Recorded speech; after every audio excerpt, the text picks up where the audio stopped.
Friends, హనుమంతుడు చంద్రుడిపైకి ఎందుకు వెళ్తాడో మీకైతే తెలుసా? ఒకసారి రామసేతు నిర్మాణం చేసే ఆ సమయంలో రాముడి కోసం పడుకోవడానికి ఒక చెక్కతో గుడిసైతే నిర్మిస్తాడు. అప్పుడు లక్ష్మణుడు, మా అన్నకు నేను సేవ చేస్తాను, నువ్వు చేయవసరం లేదు అని అంటాడు.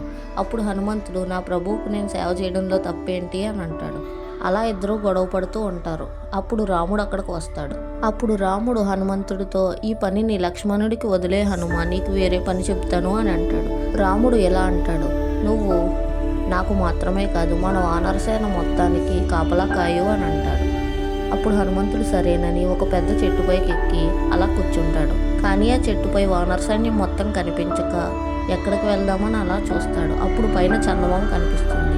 వెంటనే హనుమంతుడు గాల్లోకి ఎగిరి చంద్రుడిపైకి అయితే ఎక్కి అక్కడ కూర్చుని అక్కడి నుంచి వానర సైన్యాన్ని మొత్తం గమనిస్తాడు. ఫ్రెండ్స్, ఇన్ఫర్మేషన్ నచ్చినట్టయితే జై హనుమాన్ అని కామెంట్ చేయండి. మన ఛానల్ని అయితే సబ్స్క్రైబ్ చేసుకోండి.